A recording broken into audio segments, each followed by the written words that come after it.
Hello and welcome back to my channel. Today I'm sharing how I get our home ready for autumn over the period of a few weeks. Last year I shared how I decorated our home for autumn, and I'll be covering that in this video as well, but for every season change I go through a list of slightly bigger jobs to do, and the first one is to strip our sofa and wash all of the covers. Every part of our sofa has removable covers, and that's exactly why we decided on this one, given that we have multiple dogs. And the details of our sofa and the covers can be found down below in the description box for anyone who's interested.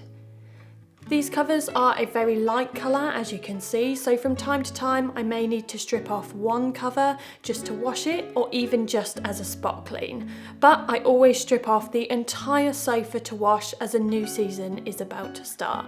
I did this task back in the middle of September, which is slightly later than I would normally do my autumn sofa strip and wash, but we've had some really warm weather, so that made drying the covers pretty easy. They could all go on the rotary area in the garden and dried within one day in the sun. My autumn to winter sofa strip and wash takes much longer because the covers have to dry naturally indoors. They can't go in the tumble dryer or they will shrink. Once the covers were dry, I could then iron them. These covers aren't the original covers that came with the sofa, and they're made from a thick linen. So unfortunately, as with all linens, they crease a lot when washed. So ironing is a task that I just can't skip. After having been washed, the covers can feel a little snug, so it's quite a workout to get them back on the sofa, but with time and use, they loosen again. Now on to task number 2, which is to wash all of the dogs' beds. Now this is something that I do as and when they need it, and it's definitely more frequently than every season, but I do like to start a new season with everything being fresh. We have 4 of the anti-anxiety donut beds in various different sizes. Again, I will link those down below in the description box for anyone who is interested. And the bees absolutely love them. The larger sizes have a removable cover, so you can take out all of the padding inside and let that air out, or wash it if you choose, but the smaller size has no cover, so the whole thing has to go in the wash. I use white vinegar a lot when doing laundry, but especially when doing the dogs' beds. It's great for removing odours, and it makes the fluffy fabric on the beds so soft, not to mention it being really great for your washing machine. Our washer has a range of specially designed programs for certain things, so I use the Pet Accessories program. I'm not sure if it actually makes any difference in comparison to a bog standard wash program, but the option's there, so I use it. The inner cushions went out on the line for a day just to get some air, and then the covers hung to dry once the wash cycle had finished. Amongst some other tasks, like a deep clean of the fridge and cleaning the inside of all the kitchen cupboards, I also like to do all of the windows inside and out. Now, as I mentioned in my last cleaning video, we do have a window cleaner that comes once a month, but he only does the outsides of the windows. We're at that time of year where spiders are taking up residence on window frames, and their webs and any leftover meals can make quite a mess, so I will do the outsides as well when I do this bulk clean. I clean the majority of our windows as part of our Sunday cleaning routine, but our large lounge windows aren't cleaned as often just due to the size of them and the frequency that our lounge is used. It's a room which is used more so in autumn and winter, and not so much in spring, summer. We have a lot of windows, most of them are very large, and 2 sets of bifold doors, all made of glass. So the window and door cleaning takes me a full day to complete inside and out. Okay, now moving on to our entrance. Our driveway is encompassed by a thick hedgerow, and once it starts to shed a few leaves, they tend to blow down into our entrance area. So ahead of a new season, I usually give this a bit of a sweep and general tidy up just before adding, in this case, our autumnal decor.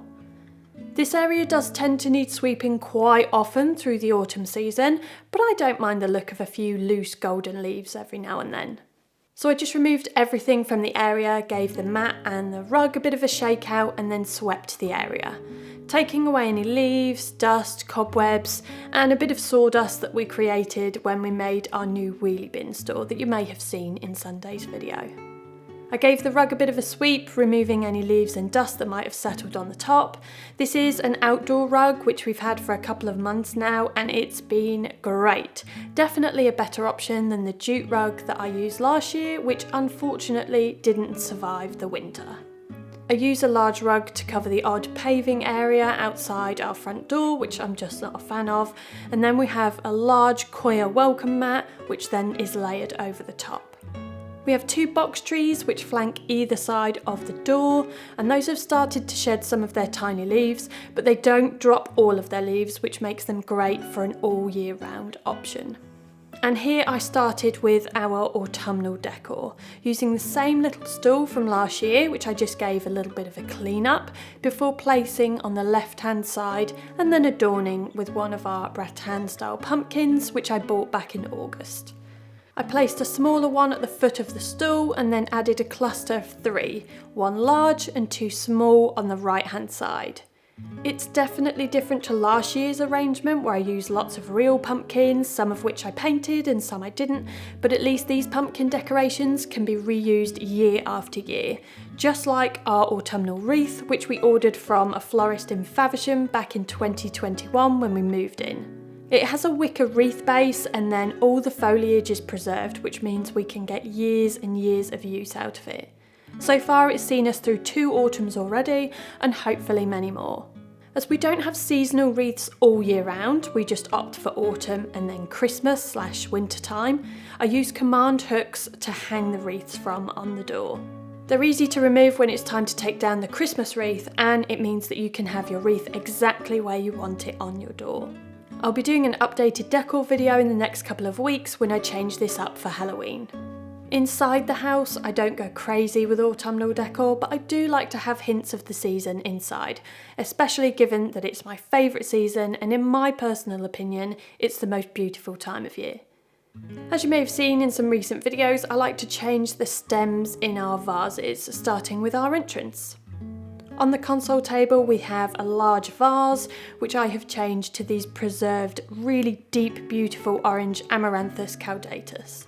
A couple of weeks ago I shared a video with our autumn table setting and that included the preserved burgundy beech which we have in this large vase. All other table setting details can be found in that video, which I will pop a link to down in the description box. I also have some natural broom bloom in another vase which I currently have in our utility room, although I have been moving this about recently. Our main sofa, which I showed earlier, has light cushions, and from experience there's no point in changing those because the dogs like to sit on the sofa and on the cushions, so darker covers would visibly show being covered in dog hair. However, I do like to change up the cushion covers on the sofa that we have in our lounge. It's only usually Boris that likes to sit in there and on that sofa, and he usually just lays in the middle of the seat cushions, not really going near the throw cushions. So I changed the cushion covers for some with some slightly more autumnal tones and added a textured blanket. On the coffee table I have a natural grass basket tray with a rounded vase filled with some Indian corn stems. This little pumpkin spice candle also sits in the basket along with some black matchsticks. I added some autumnal coloured tapered candles to our wiggle candlesticks, melting the bottom slightly so that they stay in position once that wax cools. As some of you will have seen, I like to make scented candles, so back in August I made some with some autumn scents so that I had plenty of stock to take us through the autumn season. I do also like home scents for scented candles, so there's a bit of a mix of my own candles and some home scents ones throughout the house.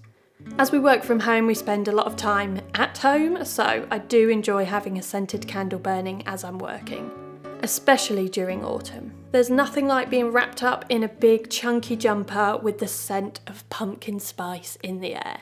And that brings me to the end of today's video. Thank you as always for watching. Happy autumn, and I will see you this Sunday for my autumn wardrobe switchover. See you then.